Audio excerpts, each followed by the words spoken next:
Você está aterrorizado. Não tenho palavras para descrever a situação. Você tem medo de um erro, medo de morrer. É tudo. Você se atreve a fazer um voo de baixa altitude, o suficiente para lançar os mísseis voando muito baixo sobre os alvos, e depois se afastar o mais rápido possível.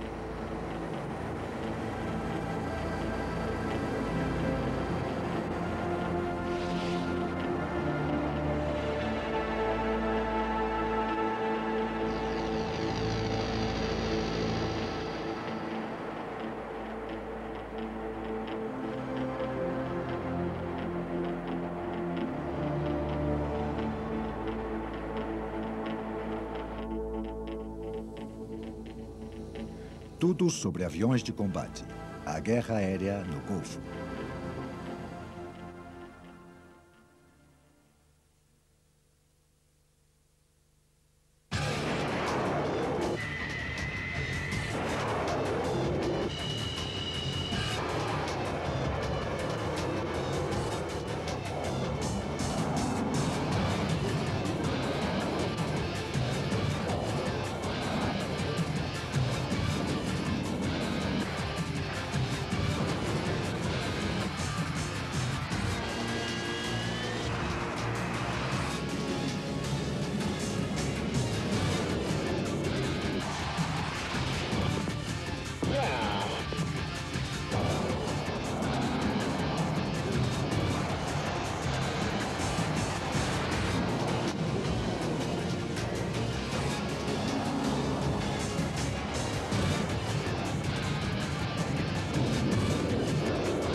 A campanha aérea estratégica da Operação Tempestade do Deserto foi concebida para destruir a infraestrutura militar iraquiana. Os aviões aliados aniquilaram as forças armadas iraquianas antes de que as forças terrestres da coalizão lançassem o ataque relâmpago final. Os ataques de grande precisão seguintes destruíram a infraestrutura econômica e industrial do Iraque. Estradas, pontes e outras redes de comunicação sofreram intensos bombardeios.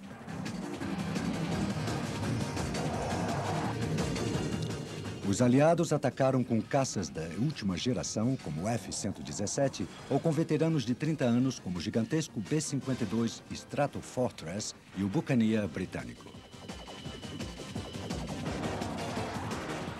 Um dos segredos do êxito da coalizão foi a capacidade de bombardear o Iraque com uma grande precisão. O armamento era composto por bombas com alto poder explosivo, lançadas em grande quantidade, e também por bombas de fragmentação que disseminavam centenas de submunições sobre grandes áreas. Porém, foi a enorme precisão das bombas guiadas que surpreendeu o mundo inteiro. Mesmo sendo mais caras que as bombas convencionais, um único míssil guiado podia destruir um alvo que apenas seria eliminado por muitas bombas de queda livre. Na noite do dia 16 ao 17 de janeiro de 1991, o céu de Bagdá se iluminou com os disparos da artilharia iraquiana contra alvos que eles não podiam ver. As explosões duraram toda a noite, enquanto os F-117 e os mísseis de cruzeiro Tomahawk atingiam alvos militares e de comunicações com uma precisão mortífera. Tinha sido iniciada a Operação Tempestade do Deserto.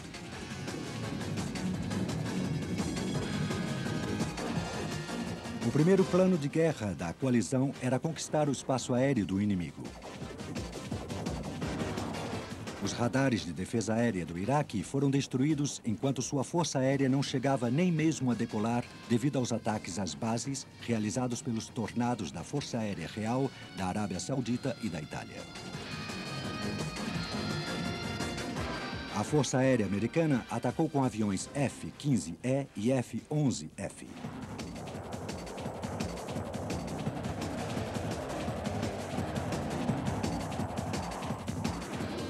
Os Hornets e Intruders, que operavam a partir dos porta-aviões da Marinha Americana e das bases terrestres dos Marines, também participaram no ataque. Bombardearam bases da aviação, centrais elétricas, sistemas de comunicação e edifícios do governo. Entre os alvos dessa primeira noite estavam os quartéis militares e as instalações nucleares e de armas químicas. Os aviões E-3 Sentry AWACS norte-americanos e sauditas se encarregavam das ordens e do controle, enquanto que o novo sistema de vigilância terrestre E-8G Stars observava de perto os movimentos em terra dos iraquianos.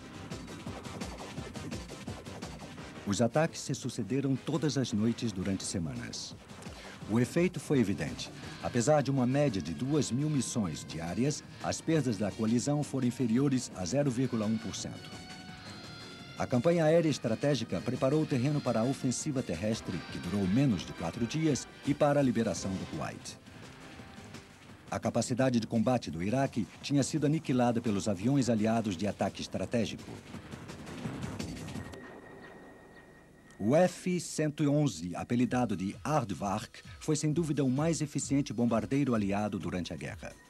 Sua velocidade, raio operacional e capacidade para transportar uma grande variedade de bombas de precisão guiadas o converteram num avião essencial para a coalizão. A Força Aérea Americana enviou seus F-111 desde Lincoln Heath e Upper Hayford, na Inglaterra, e também desde Dahou, nos Estados Unidos, até o Golfo. Com base em Taif, no sudoeste da Arábia Saudita, esta força de 66 aviões formou o 48º Esquadrão de Caças Táticos.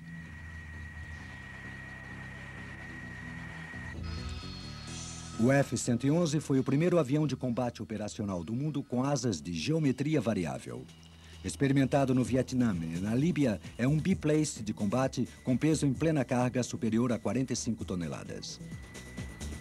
Curiosamente, a tripulação, o piloto à esquerda e o operador de sistemas de armamento à direita, não têm assentos projetáveis e ambos estão em uma cápsula autônoma de escape. Esta disposição de assentos modifica a denominação do operador de armamento, que passa a ser o do lado, em vez de, o que é mais habitual, o de atrás. O F-111 tem capacidade para 14 toneladas de armamento, ainda que apenas inclua bombas de queda livre, um carregamento típico da Guerra do Golfo, que consistia em 4 bombas guiadas a laser, com um peso que oscilava entre os 225 e os 2.000 quilos. Durante a Operação Tempestade do Deserto, os F-111 lançaram mais de 3.500 toneladas em bombas, entre as quais se incluem quase 60% dos 8.000 mísseis guiados de precisão que foram lançados pelas Forças Aéreas norte-americanas no Golfo. Uma arma comum foi a bomba GBU-10 Paveway de 900 quilos, utilizada contra abrigos antiaéreos reforçados. Para os alvos especialmente bem protegidos, o F-111 utilizava bombas guiadas a laser com cápsulas reforçadas com aço. Um comandante disse: "Quero destruir esse alvo e deixo isso para os F-111." Estes aviões destruíram 1.500 carros de combate e peças de artilharia, quase 250 hangares reforçados e também 25 pistas e pontes. Outra versão do F-111 utilizada durante a Operação Tempestade do Deserto foi o EF-111A Raven, conhecido como Spark-Vark, de grande utilidade para a guerra eletrônica. Escoltando os grupos de ataque ao interior do Iraque, sua principal missão era interferir nos radares iraquianos. Um Raven conseguiu a primeira vitória aérea da Tempestade do Deserto ao levar um caça iraquiano que o perseguia a se estilhaçar contra o chão. O Panavia Tornado IDS, usado pelos britânicos, sauditas e italianos, foi a arma mais importante na campanha contra as bases aéreas iraquianas. Este avião de assalto de 2 lugares, com geometria variável, entrou em ação desde o início da ofensiva da coalizão, realizando algumas das missões mais perigosas de toda a guerra, sofrendo algumas perdas importantes.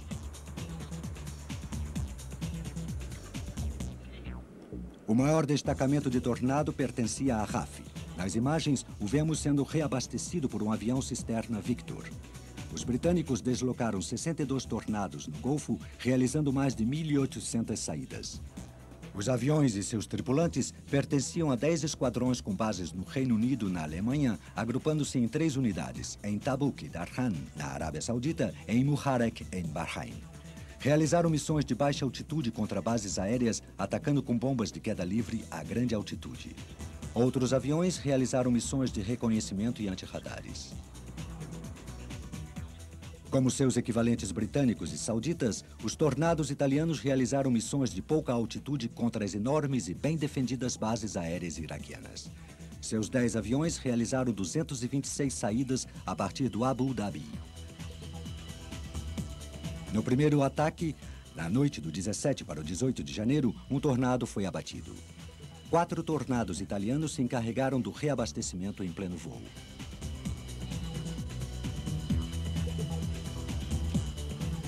Os tornados utilizaram como arma principal a JP-233, que dispersa 250 submunições de 2 tipos: pequenas bombas para abrir crateras nas pistas e minas de interdição para impedir o trabalho das equipes de reparação.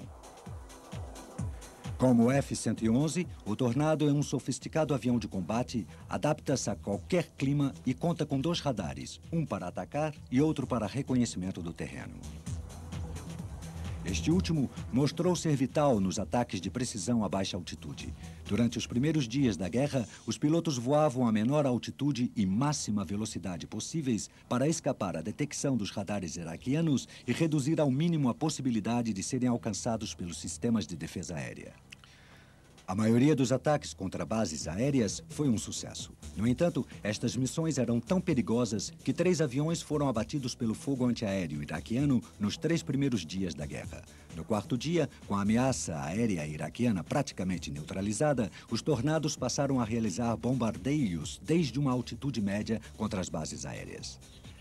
No início de fevereiro, começaram a usar bombas guiadas por laser contra outros alvos estratégicos, como, por exemplo, as pontes. Em 1.500 missões de bombardeio, os Tornados da RAF lançaram mais de 100 JP-233, mais de 4.000 bombas de queda livre e 950 bombas guiadas por laser. Também realizaram 250 saídas com 2 missões chaves: reconhecimento e supressão das defesas. Desafiando a intensa artilharia antiaérea e os potentes mísseis superfície-ar iraquianos, os Tornados britânicos, sauditas e italianos realizaram, sem dúvida nenhuma, as missões mais perigosas da guerra. 12 Tornados foram abatidos no Golfo, sendo 6 britânicos e 1 italiano. Apesar das perdas, a contribuição dos Tornados foi muito importante.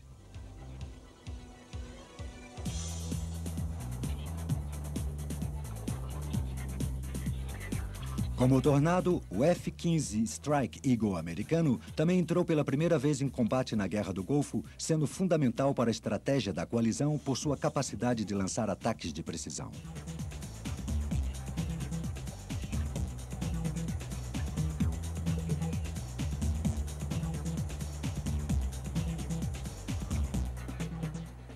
Ele se destaca por sua sofisticada aviônica e sua avançada tecnologia de radar para atingir o alvo em qualquer clima e lançar bombas guiadas com grande precisão.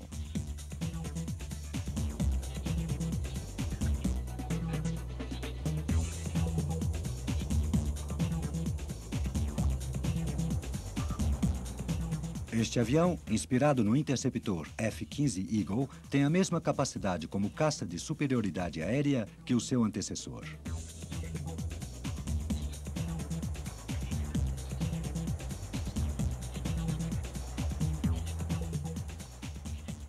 O radar multifuncional APG-70 forma a base do sistema de armamento do F-15E.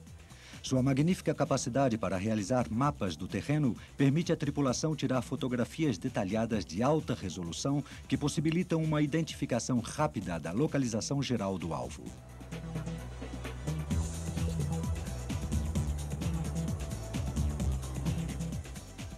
Porém, é a combinação do radar e do sistema Lanterne o que faz com que o F-15E seja um avião de assalto eficiente em qualquer clima. O Lanterne, um sistema de infravermelhos noturno para navegação e designação de alvos a baixa altitude, está composto por 2 comandos, um à direita para navegação e outro à esquerda para a localização dos alvos.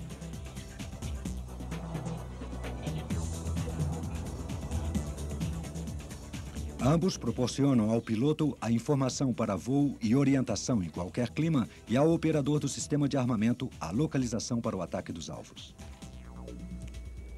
Os dados aparecem no que talvez seja o sistema de cabine mais sofisticado do mundo. O mecanismo de orientação do Lanterne contém um FLIR, infravermelho de visão dianteira, que lhe permite voar de noite e em condições meteorológicas desfavoráveis. As imagens geradas pelo FLIR se sobrepõem às do HUD do piloto. O mecanismo também contém um radar de reconhecimento do terreno que, acoplado ao sistema de voo do F-15E, permite voar a uma altura mínima de 60 metros em qualquer clima. O mecanismo de pontaria do Lantir é o principal sensor do ataque do F-15E e possui o FLIR e um laser. A visão principal é dada através da tela que está sobre o piloto, enquanto que a imagem inferior se obtém do FLIR estabilizado. O FLIR de pontaria tem um campo de visão muito mais estreito que o FLIR de navegação e é usado para identificar os alvos. Com o FLIR, existe um laser que pode fornecer informação sobre distâncias para lançar bombas convencionais de queda livre, ainda que seja principalmente utilizado para designar as bombas guiadas por laser. Tanto o laser como o FLIR se encontram em uma torreta totalmente articulada, de forma que podem seguir acoplados ao objetivo, mesmo que o avião realize manobras bruscas para evitar o fogo da artilharia. Poucos aviões podem ser igualados ao F-15E na sua capacidade de transporte de todo tipo de armamento, podendo levar até 11 toneladas, desde bombas de queda livre e de fragmentação até mísseis ar-superfície como Maverick, além dos mísseis ar-ar como o Sparrow, o Sidewinder e o ANHAM. O F-15E acabava de entrar em serviço na Força Aérea Americana quando começou a Tempestade do Deserto. 48 modelos foram enviados em seguida da Carolina do Norte ao Golfo Pérsico e decolaram em Al-Kar, no centro da Arábia Saudita, de onde realizaram 2.200 saídas. Os F-15E entraram em ação na primeira noite da guerra, realizando ataques de baixa altitude. 2 deles foram abatidos pela artilharia. Seus objetivos principais eram os centros de comunicações, bases aéreas e pontes estratégicas. Mas foi na perseguição aos mísseis Scud que os F-15E demonstraram ser uma arma indispensável dos aliados. Os A-10 destruíram muitos durante o dia, mas durante a noite o F-15E era absoluto. Com sua capacidade de radar única e suas armas de longo alcance, foram os únicos aviões aliados capazes de localizar e derrubar os Scuds em pleno voo. Um só F-15E acabou com 48 destes mísseis. As tropas iraquianas que ocupavam o Kuwait foram atacadas continuamente por ar durante o período anterior à ofensiva terrestre da coalizão. O general Norman Schwarzkopf o denominou preparar o campo de batalha. Um dos alvos mais importantes era a Guarda Republicana Iraquiana, o corpo de elite de Saddam Hussein, equipada com armas de guerra modernas e eficientes. Durante a Guerra do Golfo, a Guarda Republicana ocupou posições defensivas na fronteira do Kuwait, que foi submetida a um intenso ataque aliado, principalmente por um avião em particular, o B-52. Este veterano da Força Aérea Americana estava em serviço desde 1955 e formava parte da trilogia nuclear norte-americana. Como bombardeiro convencional, foi arma decisiva na Guerra do Vietnã. Com manobras realizadas desde as bases na Tailândia e em Guam, os B-52 atacaram alvos norte-vietnamitas durante as missões Arclight e Linebacker. Cada B-52 transportava até 30 toneladas em bombas. 20 anos depois, os B-52 realizaram mais de 1.600 saídas durante a Operação Tempestade do Deserto, lançando quase 26 mil toneladas em bombas, 29% do total lançado pelos aviões da coalizão.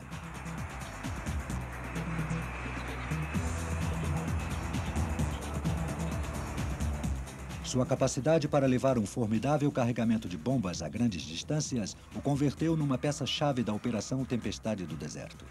O B-52 realizou missões de bombardeio desde bases de todo o mundo, como Inglaterra, Espanha, Diego Garcia no Oceano Índico e Arábia Saudita.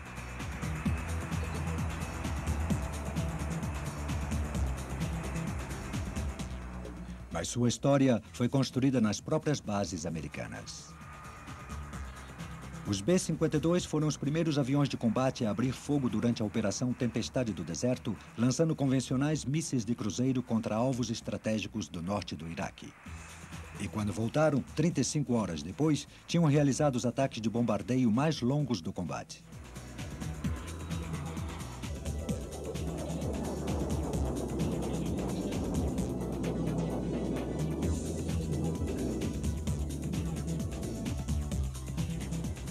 Outro avião de combate estratégico da coalizão foi o caça invisível F-117, que utilizava sua capacidade para evitar os ataques dos radares e atacar alvos iraquianos com uma total impunidade.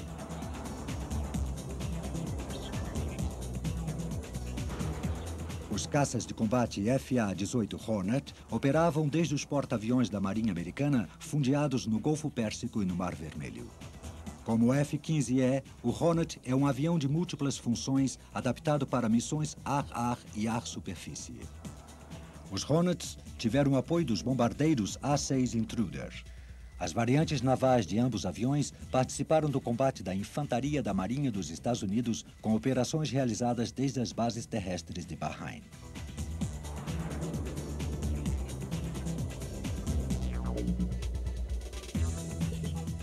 Um dos sistemas mais surpreendentes lançados na Guerra do Golfo foi o G-STARS, Sistema de Vigilância e Ataque de Alvos por Radar.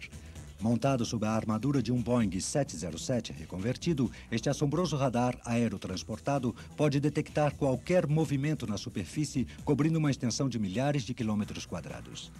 Coordenar a guerra a partir do ar era a missão do radar E-3 Centre-AWACS. Graças à sua grande capacidade de vigilância, tinha duas funções essenciais: alertar sobre possíveis ataques aéreos iraquianos e controlar a atividade aérea da coalizão. Isto incluía dirigir os interceptores aliados na derrubada dos caças iraquianos e coordenar os ataques no interior do Iraque. O E-3 dava aos comandantes aliados um controle total da batalha aérea. Por último, os Buccaneer da RAF garantiam a designação de laser para os Tornados. Estes bombardeiros fizeram sua única aparição em combate em 30 anos de serviço.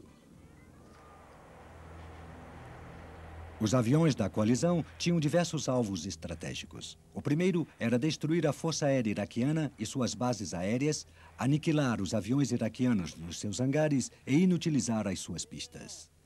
Outros alvos importantes eram o sistema de defesa aérea iraquiana, as instalações de armas nucleares, biológicas e químicas, os centros de comando militares e políticos e a rede de comunicações.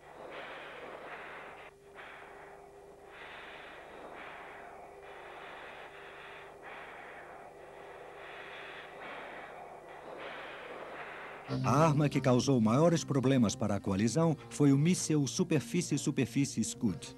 Embora não tivesse um grande valor militar, este míssil representava uma ameaça política no Golfo Pérsico e deveria ser evitado. Saddam os utilizou contra as cidades de Israel e da Arábia Saudita e ameaçou usar armas químicas contra as tropas da coalizão. Se Israel tivesse respondido militarmente à provocação, a coalizão teria se fragmentado. Encontrar e destruir os mísseis Scud se converteu assim num objetivo essencial. Era uma missão que não podia ser realizada por nenhum outro avião, um dos segredos que se mantiveram guardados e cujos detalhes só foram conhecidos 2 anos depois.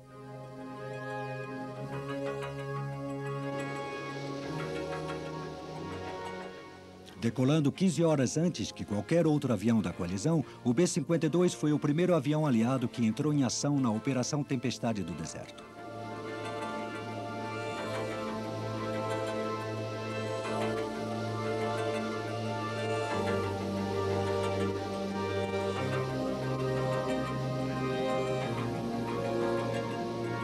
Sete B-52G do 2º Esquadrão de Bombardeiros se deslocaram da base de Bakersdale, na Louisiana, Estados Unidos.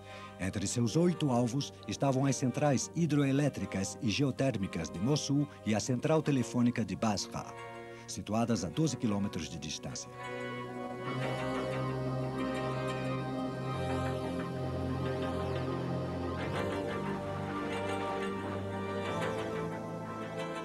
Cada avião estava armado com 7.000 mísseis de cruzeiro AGM-86C com cabeças convencionais em vez das nucleares. Isto significava uma versão secreta da arma. O nome em código do programa era Senior Surprise, surpresa mestra, ainda que para os soldados tivesse o nome de Secret Squirrels, esquilos secretos.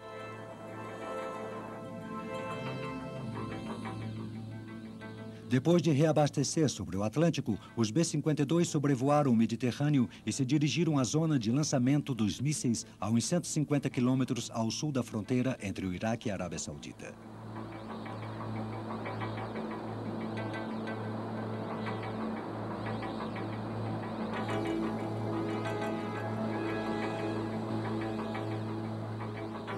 Os AGM-86C, lançados em menos de 10 minutos, utilizaram um sistema GPS de orientação por satélite guiados sobre um terreno iraquiano sem muitos acidentes topográficos antes de atingir o alvo com precisão mortífera. Mas a viagem não tinha terminado para os B-52. Depois de realizar a missão de bombardeio mais longa da história, empreenderam a viagem de retorno a Barkersdale em mais de 35 horas de voo.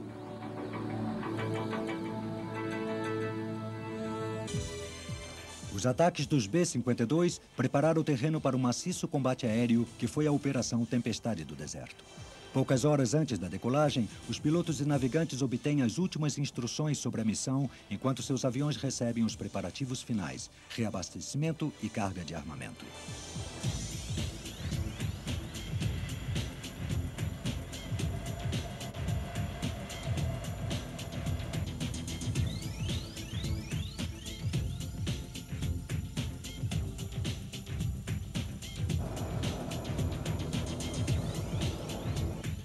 O ritmo de atividade é o mesmo nos gigantescos porta-aviões da Marinha Americana.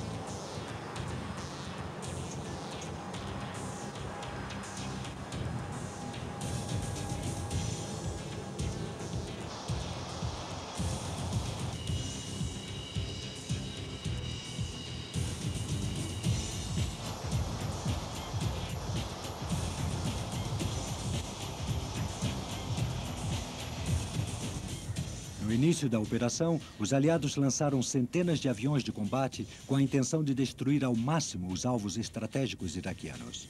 Nesse primeiro dia, o 48º Esquadrão de Caças Táticos utilizou 53 F-111F.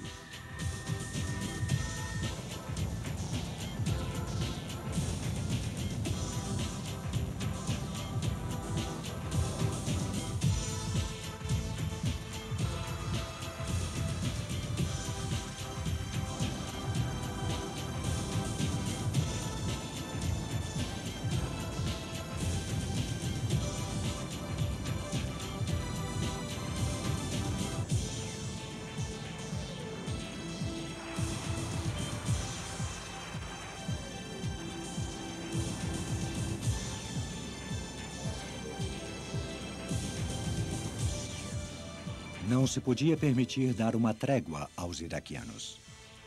Os ataques aliados se sucederam durante as 24 horas do dia.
Pouco depois da decolagem, os tornados, carregados quase com excesso de peso, passam a uma altitude média para reabastecimento em voo antes de continuar sua missão.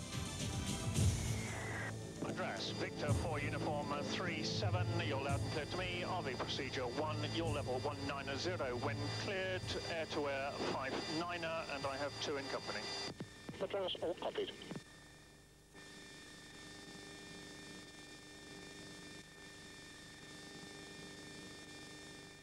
Vemos as imagens de um tornado sendo reabastecido por um VC-10.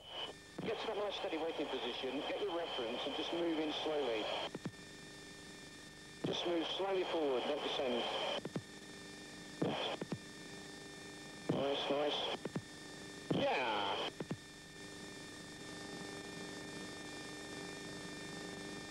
Viking 2, clear astern center. Stern center, Viking 2.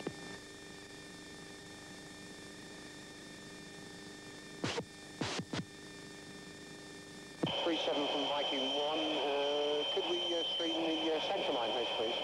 Roger, we'll change hoses as soon as we're steady. Copy, thank you. And then 2 would like to come onto the centre line hose, please. Roger.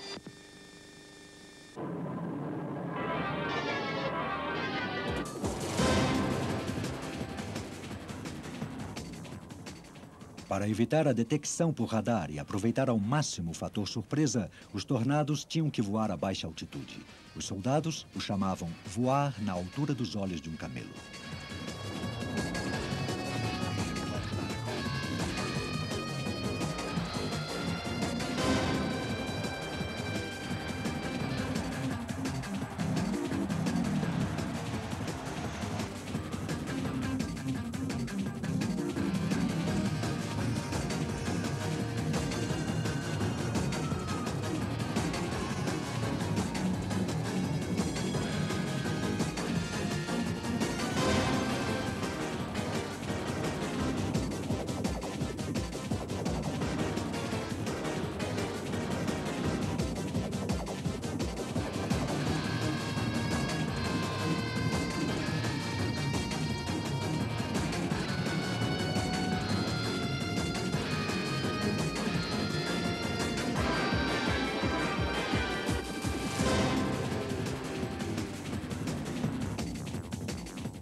O que vocês vão escutar é a transmissão feita pelo rádio da tripulação de um tornado italiano numa missão contra uma base aérea durante a primeira noite da Operação Tempestade do Deserto.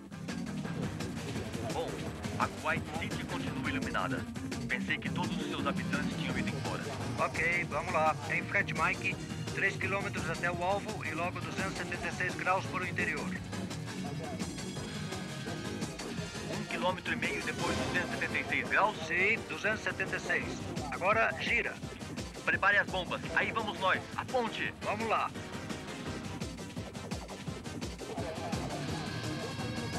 Solta a isca. Solta a isca. Ok, isca solta. 150 metros, baixando a 120. Estabiliza a 60 metros. Agora vá para o interior. Estabiliza. Perfeito. Bom, estabilize. Você está a 60 metros, máximo de potência. Adiante. Já soltei as iscas. Combustão ao máximo. Solte as iscas anti-radar. Continue. Reduza a altitude. Os motores continuam funcionando. Lançando.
Tudo sobre aviões de combate, da Somirage 2000.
O Mirage 2000 é um dos caças mais completos do mundo. A Força Aérea Francesa conta com 4 versões deste avião, seu avião de combate de primeira linha mais importante. É também o caça de primeira linha de outras 6 forças aéreas. Apesar de ter uma grande semelhança familiar aos anteriores caças Mirage, fabricados pela famosa empresa francesa Dassault, em seu interior se esconde um avião de guerra totalmente moderno.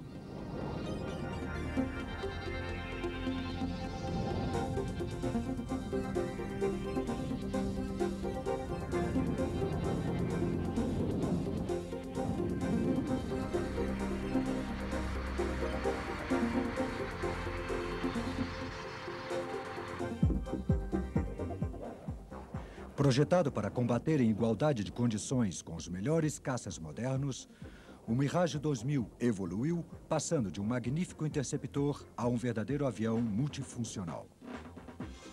A serviço da Força Aérea Francesa, demonstrou sua capacidade em diversos tipos de missão de combate, desde a defesa aérea, por meio de missões de apoio e de reconhecimento, até o ataque convencional e o bombardeio nuclear a longa distância.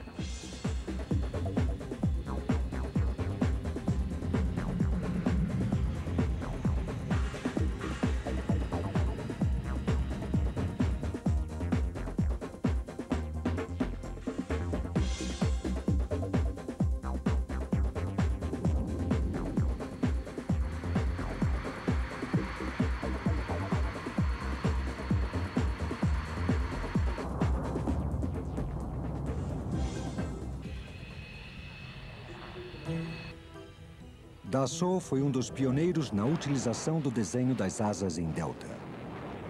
O protótipo Mirage 3 voou pela primeira vez em novembro de 1956 com Roland Glavany no comando. Foi um dos primeiros caças europeus capaz de duplicar a velocidade do som. Este avião entrou em serviço em 1964 e a Força Aérea Francesa contava com 7 versões diferentes. A versão mais completa era o Mirage 3E, modificado para ataque à superfície com um radar Cyrano 2 bis e apoiado por um sistema de navegação Doppler. Estes sistemas eletrônicos permitiam à Força Aérea Francesa operar com o seu primeiro jato de combate realmente capacitado a realizar missões múltiplas. Com um desenho robusto e eficaz, se construíram um grande número de Mirage 3. Foi usado amplamente em combate por muitos países. Tiveram particularmente sucesso os Mirage a serviço das forças aéreas israelenses durante os anos 60 e 70. Muitos dos 1.442 aviões construídos foram exportados, servindo em mais de 20 forças aéreas, incluindo a de Suíça, que mantém os seus Mirage a salvo em hangares na montanha. Muitos especialistas estão atualizando seus Mirage para que continuem em serviço durante os anos 90. Os Pantera chilenos são Mirage 50 atualizados com um radar israelense e pequenos Canar para melhorar sua capacidade de manobra.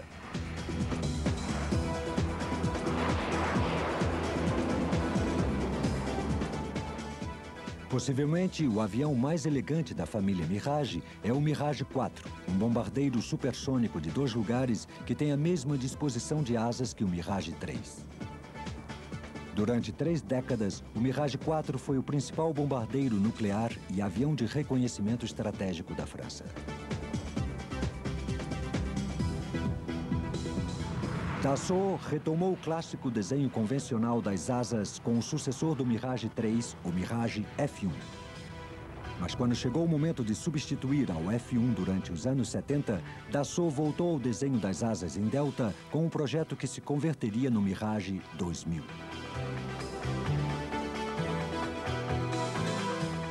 As origens do Mirage 2000 podem ser encontradas no avião de combate futuro, que era um grande avião de combate bimotor, multifuncional e de vanguarda.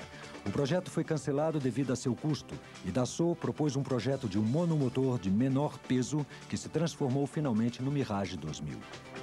O Mirage 2000 corrige muitos dos problemas relacionados com as asas em delta com o uso de um moderno sistema de controle fly-by-wire e pequenos ailerones Canar que se abrem automaticamente durante as manobras de combate. O protótipo se fabricou à mão em Saint-Cloud. Os últimos retoques foram realizados em junho de 1977, justo a tempo para a visita do grande homem, o próprio Marcel Dassault. O protótipo foi levado a Istres em outubro para preparar as provas. O Mirage 2001 cruzou os ares no céu de Provença menos de 2 anos depois que o projeto recebesse oficialmente sua luz verde. Depois de realizar as comprovações iniciais, o protótipo estava pronto para o seu primeiro voo.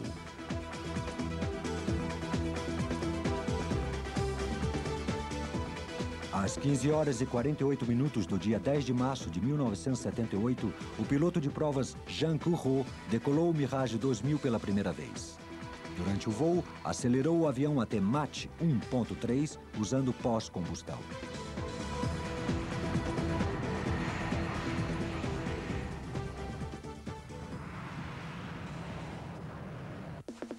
A primeira versão operativa do Mirage 2000 era o 2000C Interceptor, que passou a ser totalmente operacional com a segunda esquadra de caça a princípio de 1985 e atualmente serve em 3 divisões, em Dijon, Cambrai e Orange. Foi utilizado em combate no Chad e no Golfo Pérsico e aqui o vemos em Bósnia.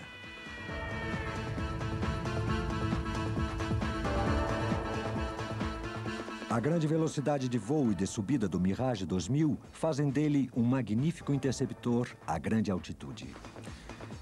É de grande eficiência contra objetivos que voam a baixa altitude devido ao seu moderno radar capaz de localizar alvos terrestres e com poder de localização e destruição de seus mísseis. Como caça, os primeiros armamentos que equipavam o Mirage 2000 eram armas AR-AR. O armamento incorporado consiste em 2 canhões DEFA 554 de 30 mm montados sob as entradas de ar e com 125 cartuchos cada um. A metralhadora pode optar por 2 modalidades de fogo para combate, ar-ar ou para ataque de superfície.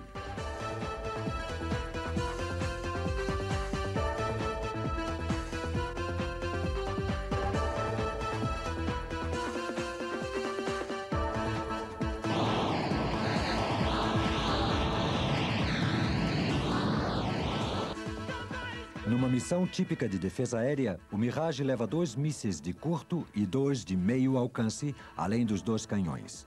Para o combate aéreo a curta distância, o Mirage 2000C leva um míssil sensível ao calor Matra Magic 2, que é muito ágil e adequado para combates a distâncias de até 5.000 metros.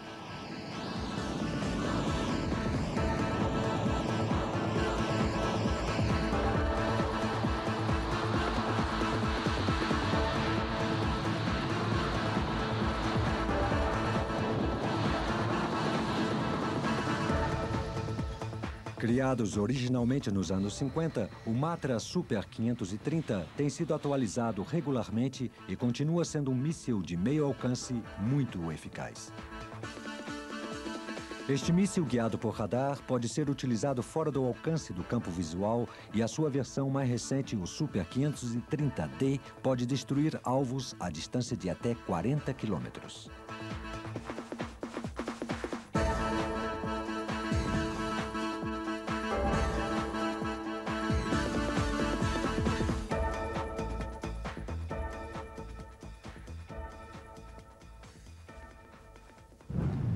Os Mirage normalmente interceptam aviões não identificados no espaço aéreo francês. Maro Whisky reçu, j'ai contact radar à 38 nautiques. Maro Whisky, vous effectuerez d'abord une reconnaissance à distance, 1000 pieds, 1000 mètres. Maro Whisky, j'ai visuel sur un avion de tourisme de type monomoteur. Neste caso, se trata de um pequeno avião de turismo de Tobago. Maro Whisky, vous êtes autorisé à vous rapprocher. Maro Whisky, c'est un TB20. Il y a 4 personnes à bord et je vais battre des plans pour demander au pilote de me suivre.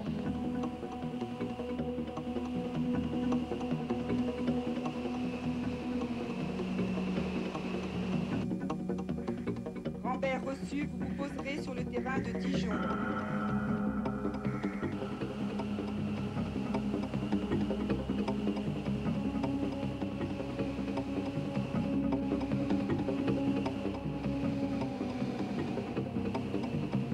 Whisky bien reçu, le pilote a compris et il me suit.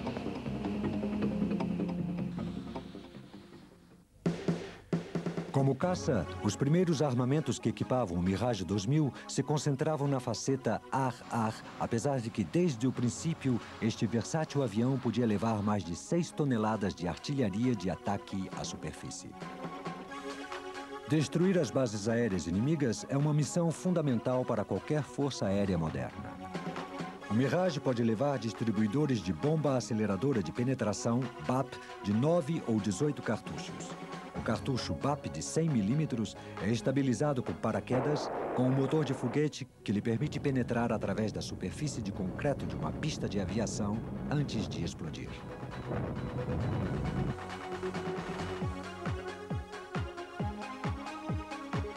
As crateras deixadas pelos BAP tornam muito difícil a reparação das bases aéreas inimigas. A bomba de fragmentação Beluga contém 151 submunições. As Beluga cobrem uma área entre 5.000 e 10.000 metros quadrados.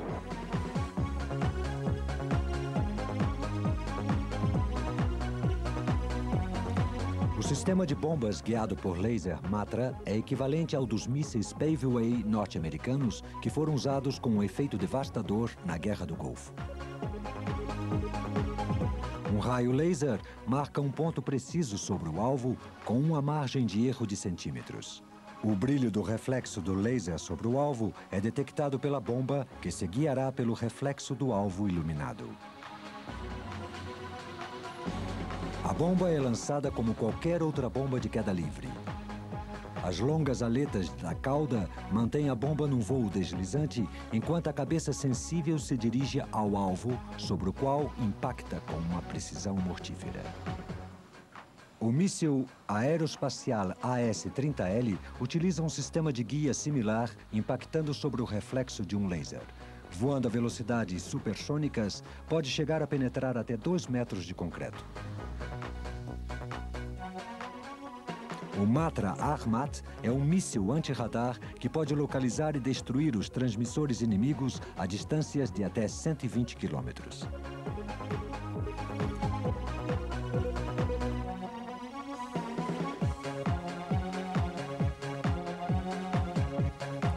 Para missões antibarcos, o Mirage pode levar um míssil aeroespacial AM-39 Exocet. Provado em combate nas Malvinas e no Golfo, o Exocet tem um alcance de 50 quilômetros. Este míssil de voo rasante sobre o mar utiliza seu próprio radar para impactar o alvo com um efeito devastador.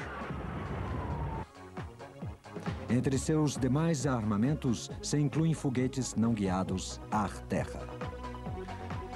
A aleta Atlas se utiliza para guiar bombas como a AS-30, que detecta seus alvos com um scanner estabilizado de televisão, usando um laser incorporado para identificar automaticamente os alvos das bombas guiadas. O reconhecimento é uma das missões básicas do Mirage 2000, que pode transportar uma ampla gama de sensores ópticos, de infravermelho e de radar, com visão inferior e oblíqua, proporcionando imagens de grande qualidade em qualquer condição meteorológica.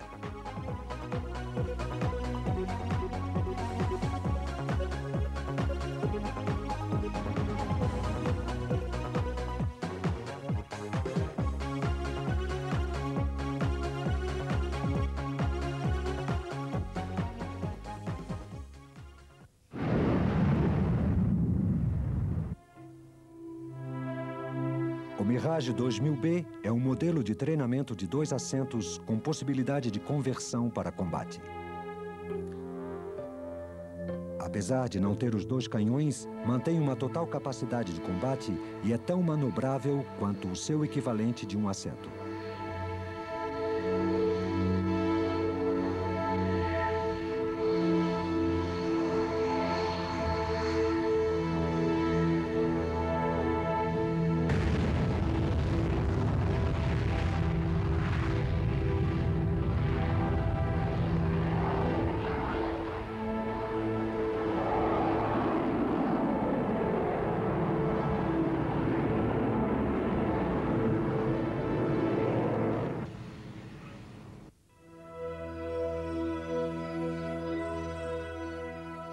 Mirage 2000N leva componentes aerotransportados de dissuasão nuclear.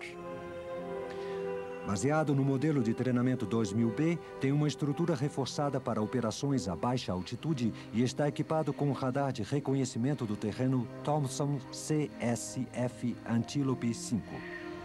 Sua principal arma é um míssil nuclear de cruzeiro aeroespacial ASMP. Tem um alcance a baixa altitude de uns 80 quilômetros e normalmente leva uma cabeça nuclear de 150 a 300 quilotones. 2 divisões são operativas em Luxeuil e Nancy.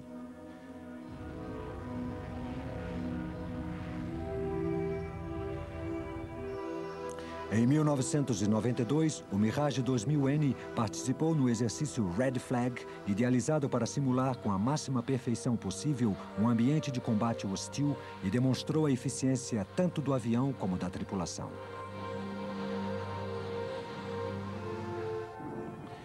O 2000N participou em uma guerra real sobre Bósnia.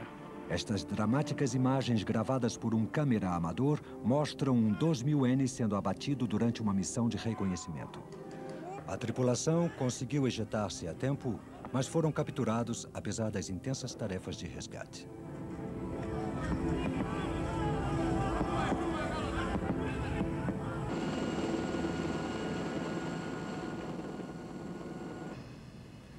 O Mirage 2000D, D por diversificado, é uma versão de ataque convencional do 2000N.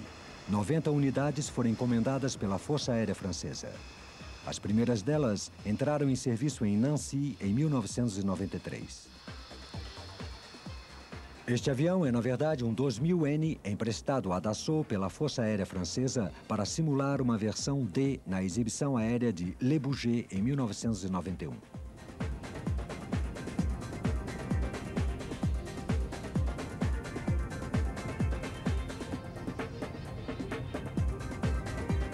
Todos os Mirage 2000 estão propulsados pelo SNE-CMA M53, uma turbina leve e de fácil manutenção, capaz de dar ao caça uma velocidade máxima superior a Mach 2.2 em grande altitude.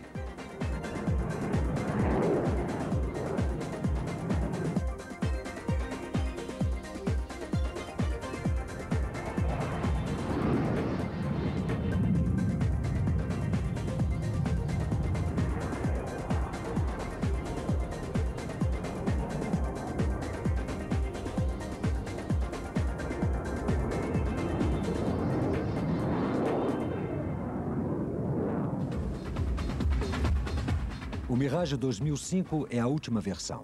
Apesar de se parecer aos anteriores 2000, seu radar, medidas defensivas, armamento e cockpit são totalmente novos.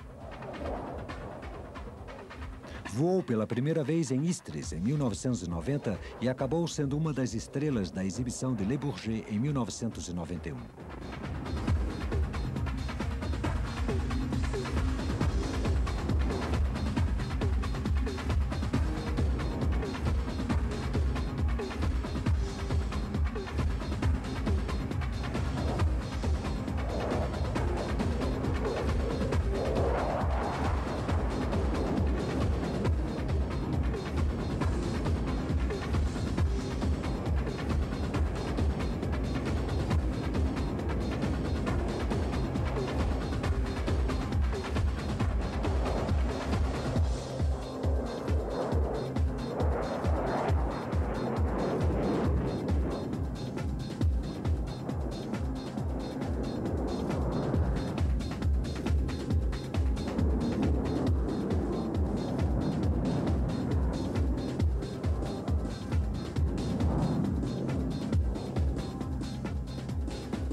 O 2005 aproveita as excelentes qualidades do Mirage 2000 original, aperfeiçoando-as com uma ampla gama de novas características, como, por exemplo, o eficaz radar de rastreio de objetivos múltiplos, seus mísseis de última geração, um novo equipamento de medidas defensivas e um cockpit de vidro.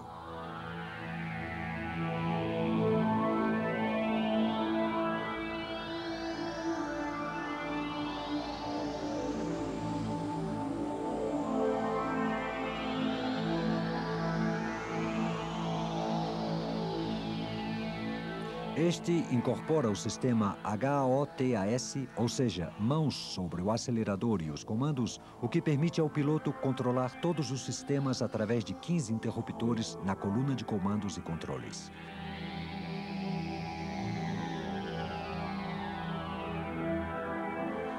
O cockpit, totalmente redesenhado, tem 5 sistemas eletrônicos avançados de visualização. O novo visor holográfico multifuncional Thomson superpõe uma imagem de infravermelho da paisagem sobre os visores do controle, ambos na linha de visão do piloto. Essa mesma imagem pode ser projetada sobre o visor central, que também visualiza toda a informação recolhida pelos sensores do avião. O visor de estibordo normalmente mostra os controles de voo e os de bombordo são utilizados para os dados de navegação e controle de armamento. O coração do novo sistema de armamento é o radar Thomson CSF-RDY. Esta unidade multifuncional pode detectar, rastrear e localizar aviões inimigos, tanto em alta como em baixa altitude. Também pode localizar e atacar objetivos em terra e mar. A mais recente arma AR-AR é o míssil Matra-Mika, uma arma muito rápida e ágil, como radar próprio, que o converte em um verdadeiro míssil guiado. O Mirage 2000 teve um grande êxito no setor de exportações, apesar da grande concorrência. Entre os seus rivais se encontra o multinacional Panavia Tornado IDS, o F-16 Fighting Falcon, o russo MiG-29 Fulcrum, o F-15E Strike Eagle e o FA-18 Hornet. Apesar dessa enorme concorrência, o Mirage 2000 foi vendido a outras 6 forças aéreas.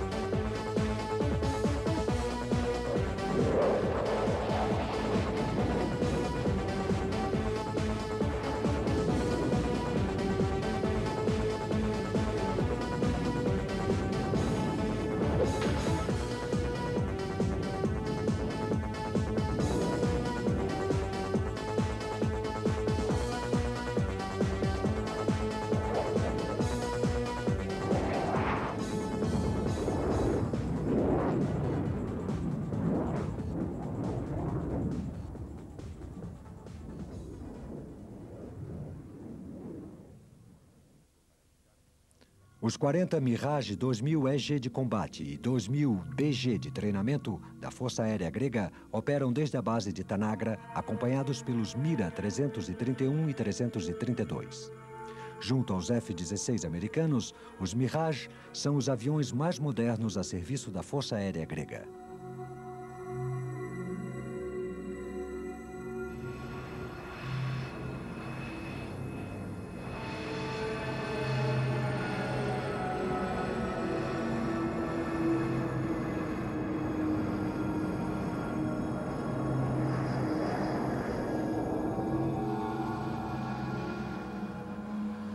Abu Dhabi comprou 36 aviões para servirem aos Emirados Árabes Unidos.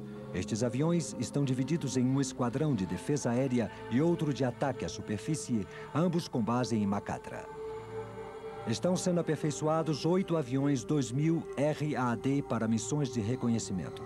Os Mirage realizaram missões de defesa aérea durante a última fase da Operação Tempestade do Deserto.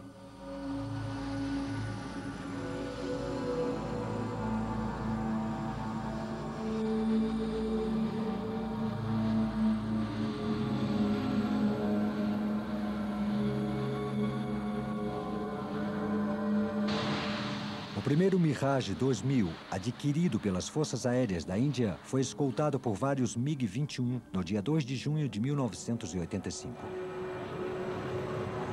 Os 49 Mirage 2000H de combate e 2000TH de 2 assentos receberam o apelido de Vajra, que significa raio divino. Servem no esquadrão número 1, Tigre, e no esquadrão número 7, Machado de Guerra, ambos com base em Gwalior.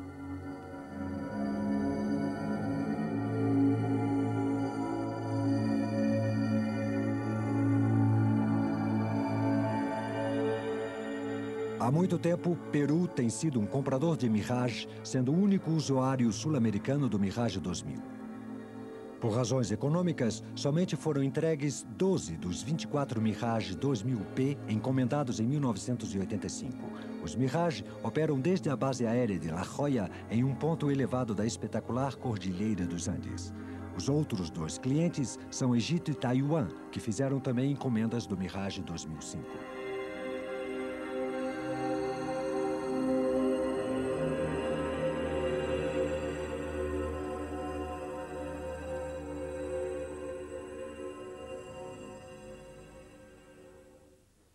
A preparação de uma missão de defesa aérea começa com a introdução dos dados em módulos de introdução de parâmetros, ou MIP.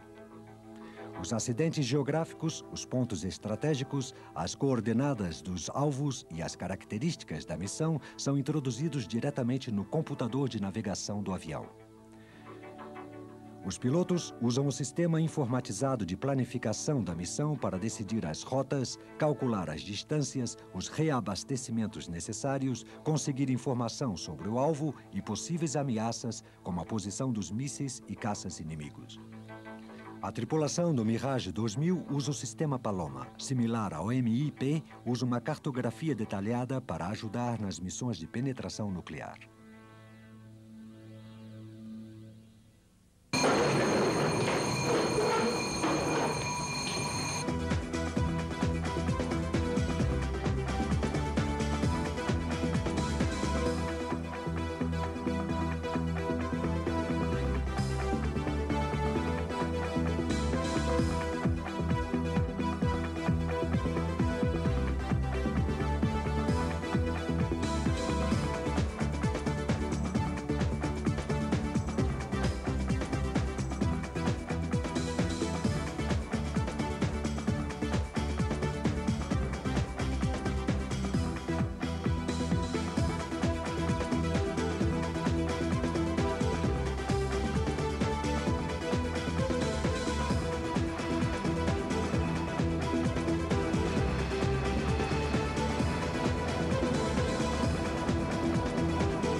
A preparação das missões era constante durante a Guerra do Golfo. Os Mirage 2000 foram encarregados de dar apoio de combate aéreo às missões dos Jaguars franceses em Kuwait e Iraque. Em condições meteorológicas extremas, os 14 Mirage 2000 da 5ª Esquadra de Caça realizaram 508 decolagens e mais de 1.400 horas de combate, apesar de não haver encontrado nenhum avião iraquiano.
Uma sonda destacável de reabastecimento situada adiante do cockpit permite que o Mirage 2000 amplie consideravelmente o seu raio de ação.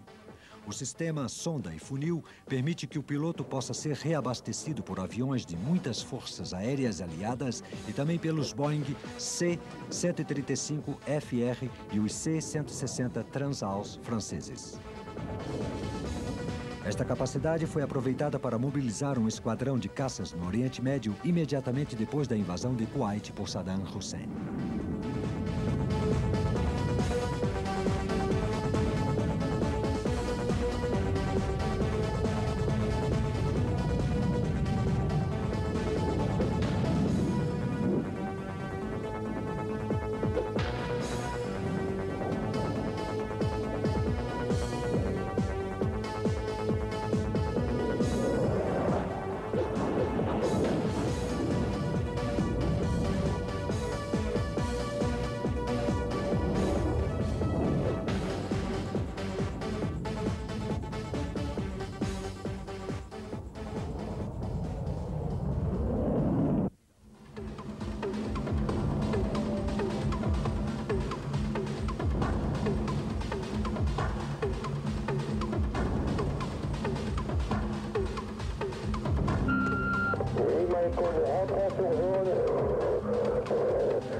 Attention les gars, ouvrez-les, on est sur le haut. On les rate pas, hein.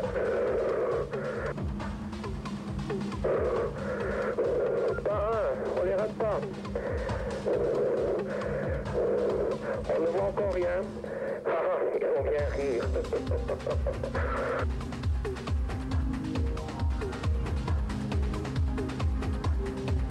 Et Michael, on ne voit toujours rien, on ne voit toujours rien.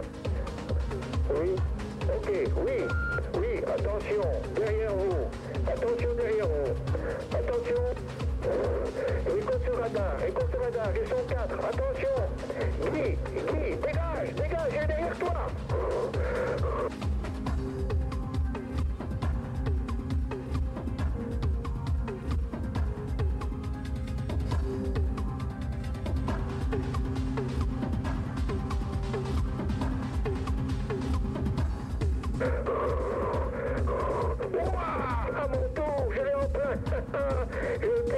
Mon bonhomme jeté. Feu de trois. Ouah, je l'ai. Ouah.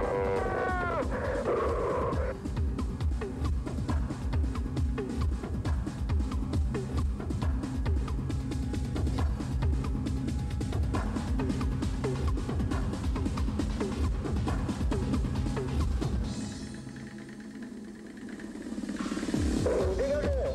Bien, je le vois.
Oui, le pont à droite. Descends. Je vous couvre. Descendez. Les mecs, très calme. Vous êtes redescendre pour un pont. Oui, bravo. Plein mille. Oui.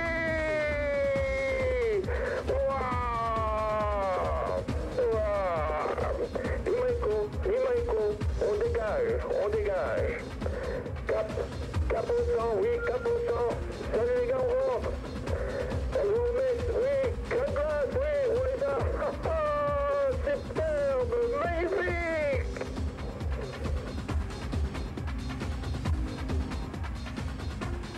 O Mirage 2000 permite todas as variações táticas exigidas por uma força aérea numa mesma estrutura básica. Pode realizar quase todo tipo de missão de combate exigido pela Força Aérea Francesa. Demonstrou ser muito versátil, extraordinariamente ágil e capaz de atacar com uma precisão mortífera. Provou ser um componente digno da clássica dinastia Delta de Dassault.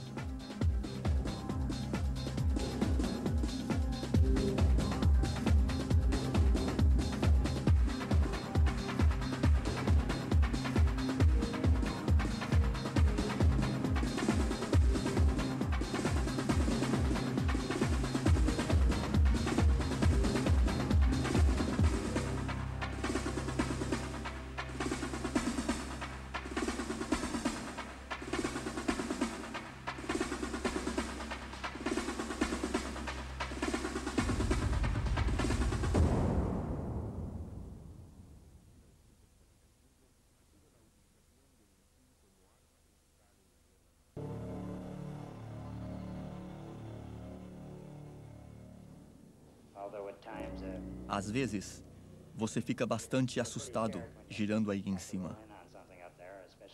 Principalmente quando você olha para baixo e vê apenas nuvens negras e brancas. Creio que foi a missão mais perigosa da qual participei. É o tipo de missão que exige o máximo de cada um.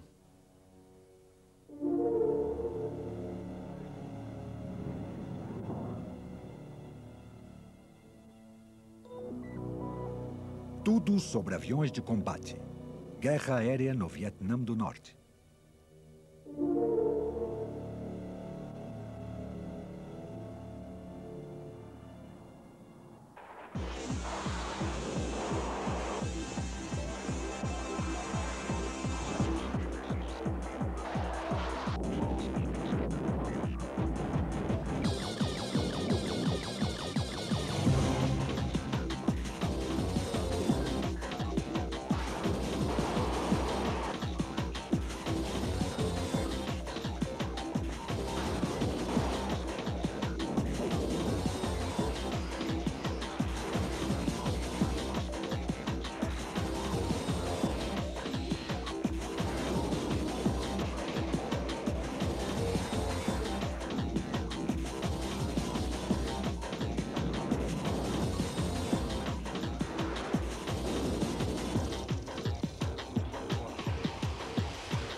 A partir do envolvimento dos Estados Unidos no conflito com o Vietnã, o maior poder militar do mundo foi deslocado para a Ásia. Este poder ficou mais evidente na guerra aérea contra o Vietnã do Norte.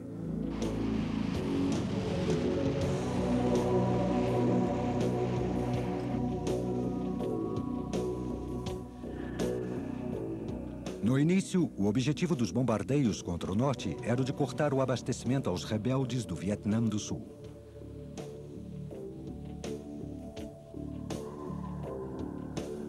Mas, finalmente, a campanha foi dirigida contra o potencial bélico comunista, destruindo objetivos militares e também as infraestruturas industriais e de meios de transporte e de comunicação, como pontes, estradas, linhas de trens, portos e bases aéreas e abastecimentos ao Vietcong.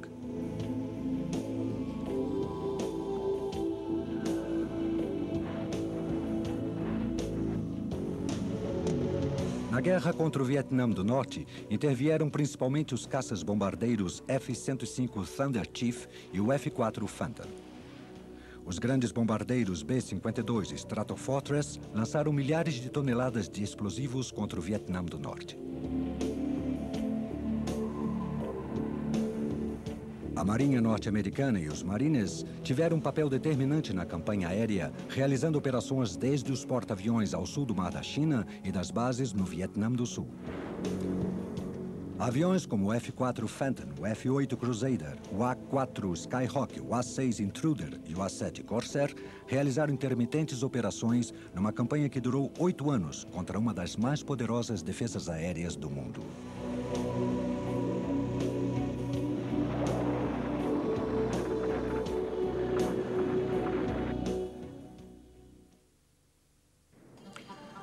Republic F-105 era o maior, mais pesado e resistente caça-bombardeiro da sua época. Desenhado como um bombardeiro nuclear tático, o F-105 aguentou toda a campanha norte-americana sobre o Vietnã do Norte. Mais conhecido como Thub, este enorme caça entrou em ação em 1965. Durante os 3 primeiros anos de operações contra o Norte, foi, estatisticamente, o avião de combate mais importante a serviço da Força Aérea Americana no Sudeste Asiático. Realizando operações desde as bases de Korat e de Takli, na Tailândia, os Thunder Chief combateram sem parar. Ainda que pudessem disparar mísseis Bullpup ar-superfície, sua principal missão foi a de lançar bombas de queda livre contra o Vietnã do Norte. Cada avião levava uma carga de 350 quilos e 2 cisternas de reserva.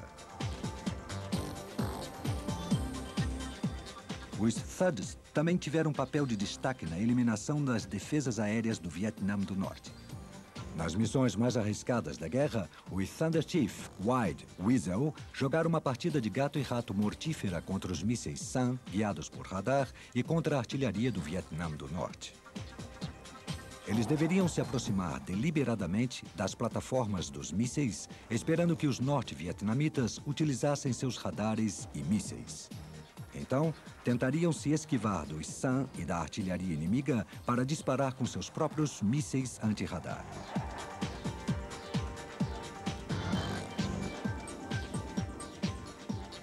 A metade dos 830 F-105 foi destruída e a maioria foi vítima do fogo antiaéreo. Porém, sua contribuição na campanha aérea foi imensa.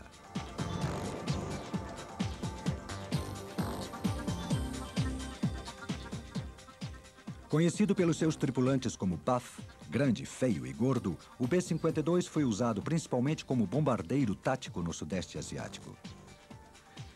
Desde 1957, o B-52 tinha sido o principal bombardeiro nuclear de longo alcance do Comando Estratégico do Ar, sendo que no Vietnã foi utilizado como bombardeiro convencional.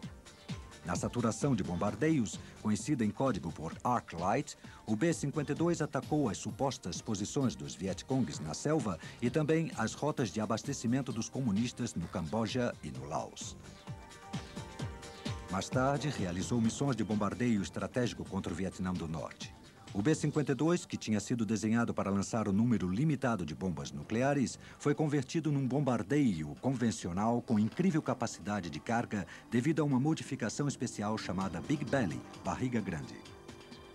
Pontos especiais de engate, acoplados no arsenal interno do avião, aumentaram a sua capacidade de 27 para 84 bombas. Outros pontos de engate debaixo das asas lhe proporcionavam uma surpreendente capacidade para 100 bombas. A carga total de armamento de apenas um B-52 era superior a 35 toneladas, o que seria equivalente à carga total de todo um esquadrão de bombardeiros Flying Fortress da Segunda Guerra Mundial. O B-52 atacava de uma altitude tão grande que, apesar do seu tamanho, não podia ser nem visto nem ouvido da terra. O inimigo apenas se inteirava de que o Buff estava na zona de combate quando a terra tremia pelos bombardeios. Os Vietcongs apenas podiam esperar que o holocausto de aço e de fogo terminasse antes de um novo ataque. Durante a Operação Linebacker, no final de 72, os B-52 atacaram o Vietnã do Norte durante 11 dias na mais intensa campanha de bombardeios até então realizada.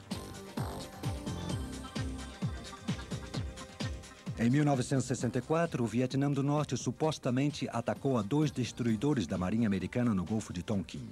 Como resposta, os americanos atacaram as instalações portuárias de Haiphong, no Vietnã do Norte. A arma escolhida foi o Douglas A-4 Skyhawk. Criada nos anos 50, esta espécie de bólido entre os aviões à reação rendeu um excelente serviço durante toda a guerra, tanto desde os porta-aviões da Marinha Norte-Americana como das bases terrestres dos Marines no Vietnã do Sul. Realizou a maior parte das missões de bombardeio da Marinha contra o Norte até 1968. Também realizou as missões especiais Iron Hand contra as grandes defesas antiaéreas norte-vietnamitas. Apesar do seu tamanho, uma envergadura com pouco mais de 8 metros, o A-4 tinha uma grande agilidade e uma incrível capacidade para carga de armas. Podia transportar 4 toneladas em armamentos, o que significava bombas de queda livre que pesavam até 900 quilos, foguetes não guiados de 70 milímetros e mísseis guiados ar-superfície Bullpup. Finalmente, o A4 foi substituído nos grandes porta-aviões pelo eficiente A7 Corsair. No entanto, continuou em serviço nos porta-aviões menores do tipo Essex até o final da guerra. Como consequência da sua longa e exaustiva carreira no Exército, o A4 sofreu mais perdas do que qualquer outro avião. Os Skyhawk representaram 37% das perdas da Marinha norte-americana na Guerra do Vietnã.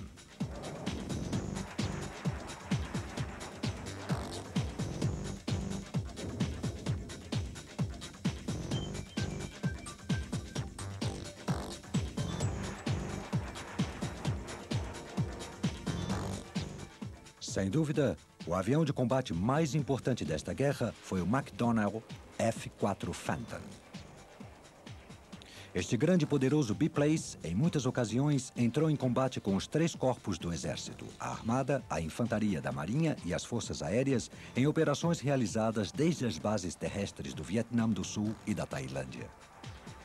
O Phantom, que entrou em combate pela primeira vez em 1965, tinha um incrível rendimento, uma velocidade máxima superior a Mach 2, um potente radar e um poderoso armamento de mísseis.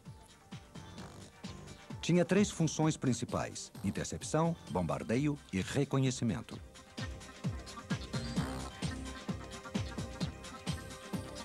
Com quase 150 vitórias em combate aéreo, o F-4 abateu mais MiGs do que qualquer outro caça norte-americano. Mas sua principal função era de caça-bombardeiro. Durante a última fase da guerra, substituiu ao F-105 Thunder Chief, que era o mais notável bombardeiro da Força Aérea Americana no norte do Vietnã. Com a infantaria da Marinha no Vietnã do Sul, o Phantom foi um apoio básico para os Marines, atacando com napalm, bombas ou foguete.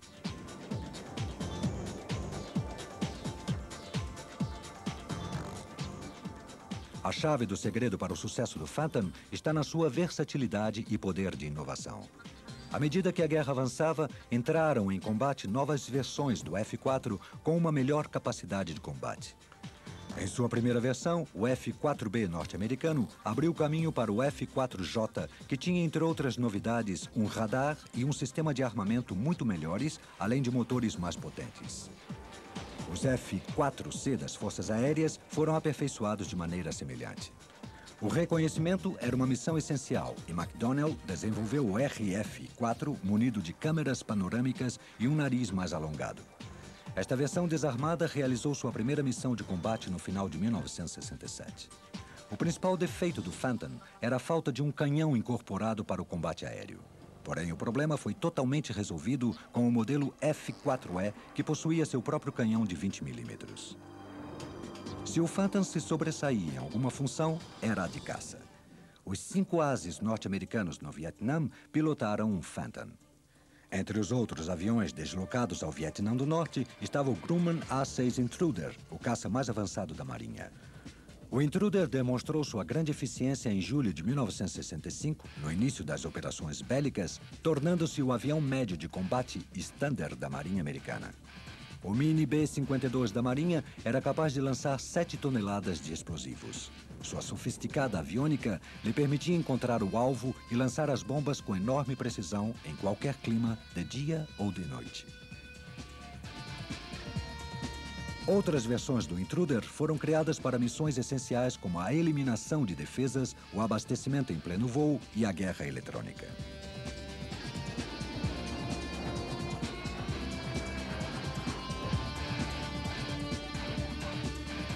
Os A-7 Corsair foram usados pelas Forças Aéreas e pela Armada Norte-Americana como um avião de combate ligeiro. Substituindo o A-4 Skyhawk no final de 1967, o A-7 era mais rápido e levava quase 7 toneladas em armamento. O Corsair foi indispensável nas missões de destruição das defesas Iron Hand.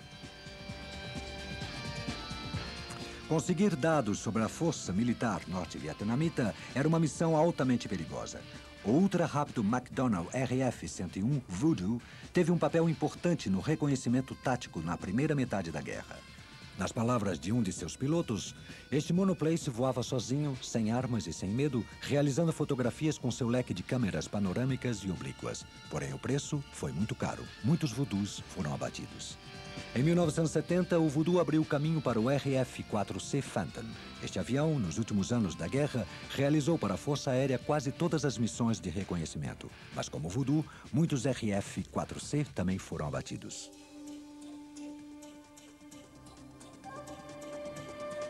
O reconhecimento estratégico era proporcionado por aviões que alcançavam Mach 3, como o Lockheed A-12, o SR-71 Blackbird e o Lockheed U-2, com bases de operações no Japão e na Tailândia. Os pilotos da Marinha e os Marines também utilizaram o RF-4 Phantom, como com outras versões do Vought F-8 Crusader.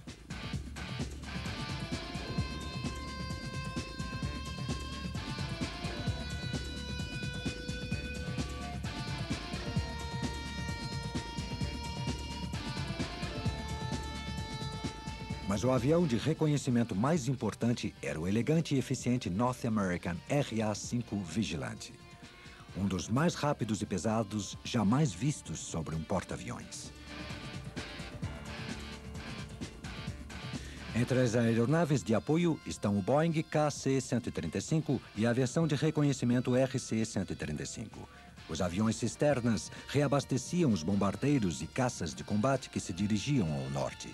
O KC-135 também salvou muitos aviões e seus tripulantes quando, depois de um combate, retornavam sem combustível ou danificados pela batalha. As estações de radar volantes Lockheed SC-121 Constellation controlavam o espaço aéreo norte-vietnamita, enquanto que os grupos de ataque da Força Aérea eram escoltados pelos Douglas EB-66 Destroyer, equipados com contramedidas eletrônicas. O EB-66 tinha como base o A-3 Skywarrior, da Marinha, e realizava uma função similar à de controle eletrônico. O A-3 também era importante como avião cisterna ou como um banco de informação eletrônica. Muitos aviões participaram na operação de resgate, mas o mais importante foi o A-1 Skyrider, apelidado SPAD, e que escoltava os helicópteros de resgate Sikorsky HH-3 Jolly Green e os HH-53 Super Jolly Green Giant quando entravam em território inimigo. Os pilotos norte-americanos que lutaram no Vietnã se enfrentaram à rede de defesa mais sofisticada e mais concentrada jamais vista no mundo. A zona de Hanoi e de Haiphong estava protegida pela maior concentração de artilharia antiaérea do mundo, perfeitamente coordenada com os caças MiGs e os mísseis superfície A.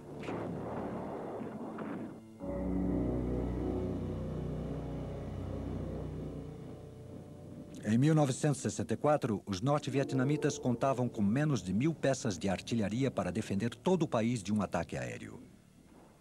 Em apenas 18 meses, aumentaram o número para 7.000, sendo que algumas eram dirigidas por radar.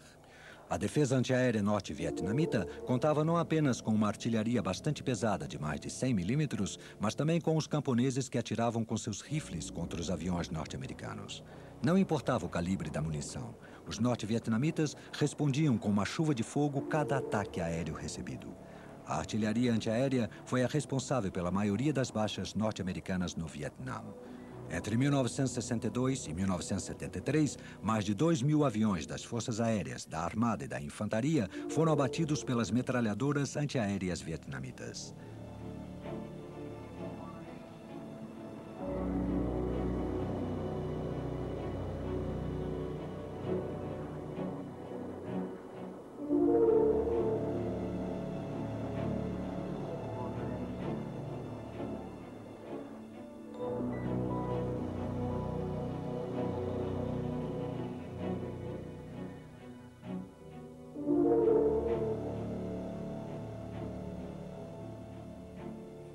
Além da artilharia, os mísseis terra-ar representavam uma grande ameaça.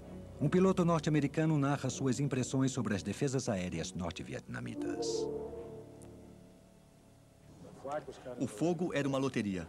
A sensação não era de que um canhão estava sendo disparado na sua direção. Eram muitos e por toda parte. Às vezes você era atingido, outras não. O que mais dava medo eram os mísseis superfície ar, que uma vez disparados, apenas se podia observar a direção que ele tomava e se seguia o seu avião. E então as coisas ficavam claríssimas. Era entre você e o míssil. Isso era muito mais terrível, ainda que estatisticamente fosse menos perigoso do que uma artilharia antiaérea. Era terrível porque era uma questão muito mais pessoal. Em 1972, o Vietnã do Norte tinha mais de 300 centros de mísseis SAM. Os caças também eram uma parte importante da defesa norte-vietnamita, principalmente os MiG-17 e os MiG-21. Ambos eram incríveis no combate aéreo e pilotados com agilidade e agressividade. Os MiG e os mísseis provocaram a perda de 276 aviões norte-americanos.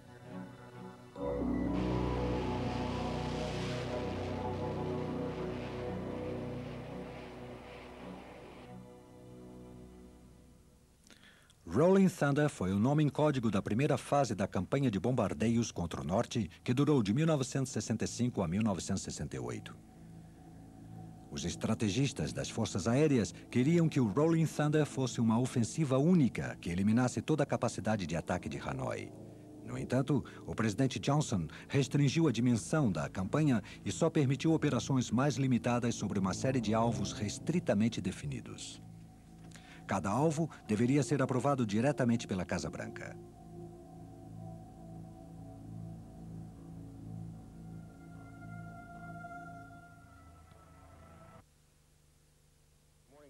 As missões eram realizadas todos os dias. A tensão aumentava quando era anunciada a missão contra um alvo determinado. 30 north, 1060750 east. The target itself is an unserviceable railroad bridge under construction. It is considered to be probably deck type with 3 spans, 280-foot single track. There are 2 concrete piers and 2 concrete abutments that have been complete. Nas bases da Força Aérea, os bombardeiros, os caças e aviões de reconhecimento se preparavam para a missão contra o norte.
A bordo de um porta-aviões da Marinha Norte-Americana no Golfo de Tonkin, manobras semelhantes foram executadas.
Os caças bombardeiros de combate com grande peso de carga, como o F-4 e o F-105, consumiam muito mais combustível.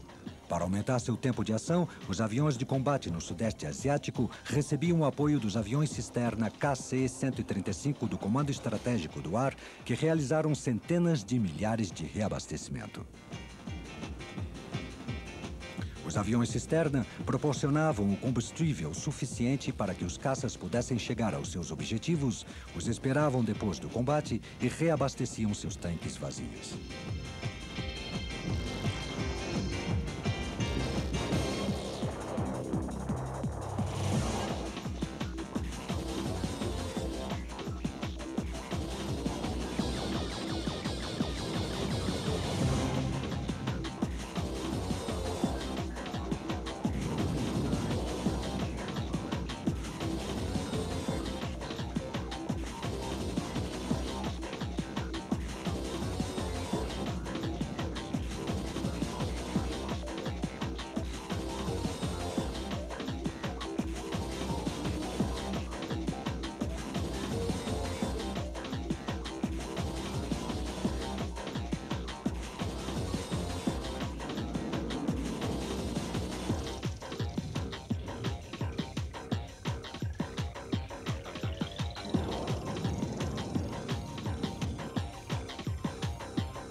Apenas 5 pilotos dos Estados Unidos conseguiram a condecoração de ases do Vietnã.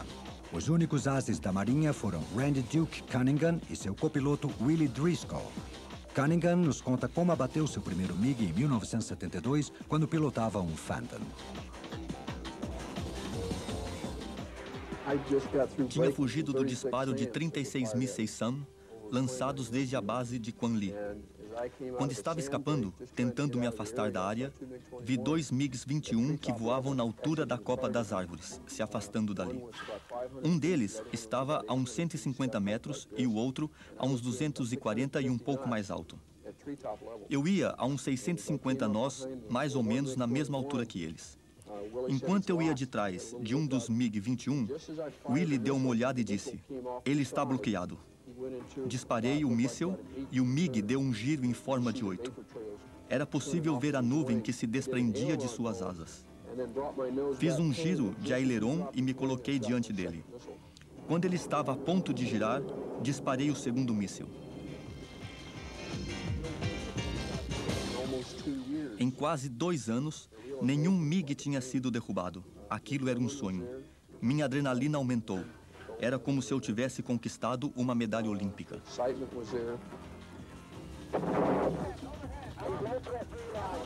Os F-4 abateram quase 150 caças norte-vietnamitas.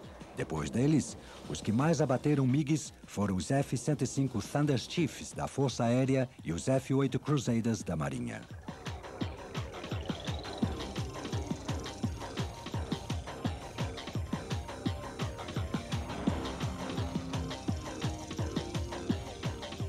Mas nem tudo estava a favor dos norte-americanos. Os MiGs vietnamitas derrubaram 79 aviões dos Estados Unidos. Ao todo, no combate aéreo, os pilotos norte-americanos derrubaram 250 aviões norte-vietnamitas. A superioridade no treinamento dos pilotos fazia dos caças americanos grandes rivais para os lentos vietnamitas, ainda que com seus MiGs muito mais velozes de fabricação soviética. A proporção de vitórias e de derrotas era menos favorável que a conseguida na guerra contra a Coreia. Como consequência, foi necessária uma mudança radical na preparação dos pilotos para o combate aéreo.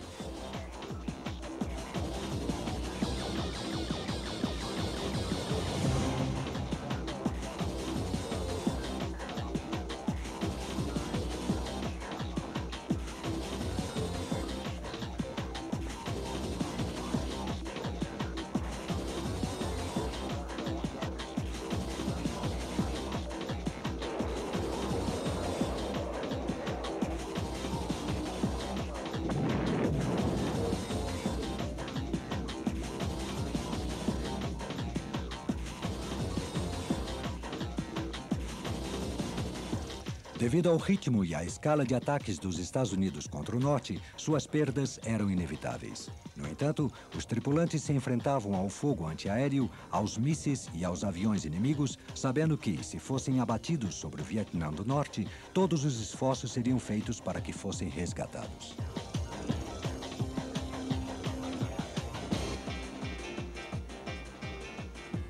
A Força Aérea Americana deslocou esquadrões especiais de resgate para o norte da Tailândia.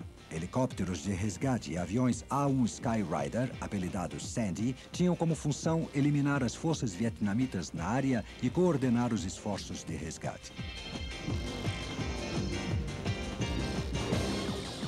Era sempre uma corrida contra o tempo. Ver quem primeiro encontraria a tripulação do avião abatido.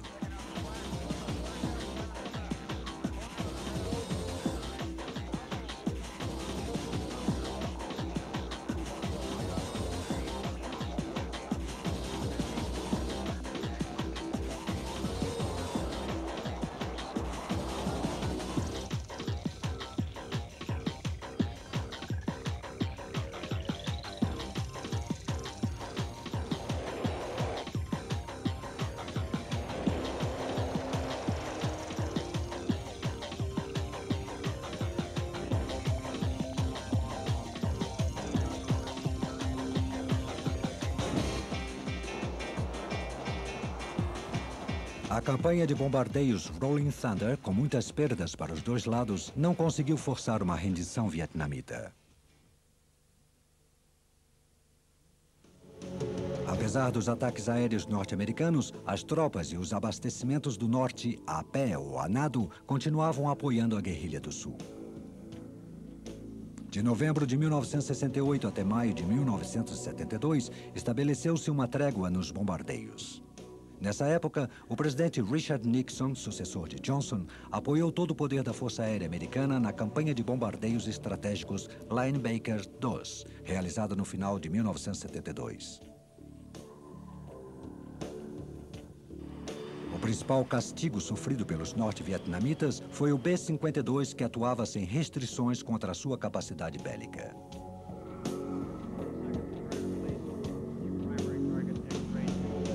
No auge da campanha, as bases aéreas de Guam e da Tailândia abrigavam mais de 200 B-52.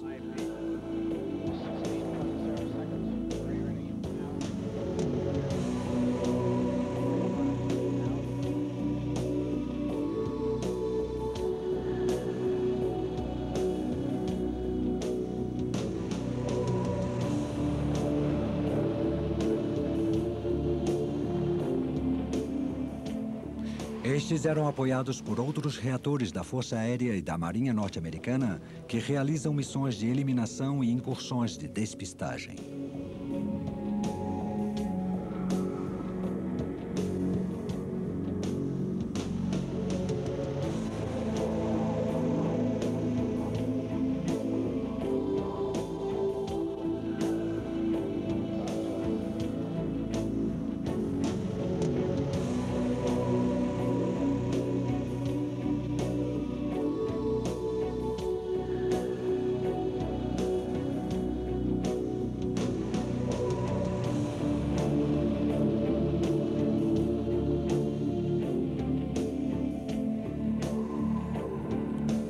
Numa campanha de 11 dias durante o Natal, os B-52 bombardearam Hanoi e Haiphong, visando alvos militares estratégicos localizados em áreas bastante povoadas.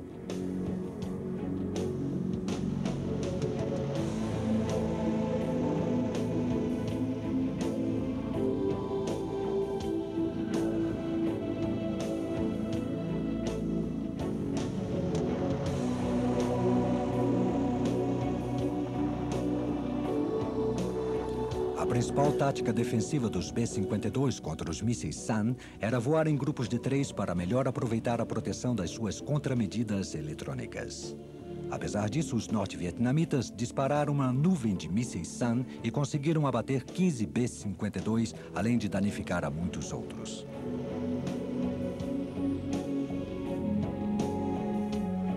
No entanto, os ataques dos B-52 destruíram a maioria das reservas de petróleo e a capacidade geradora de energia dos norte-vietnamitas. As missões dos B-52 foram decisivas para obrigar Hanoi a uma negociação de paz e finalizar o conflito.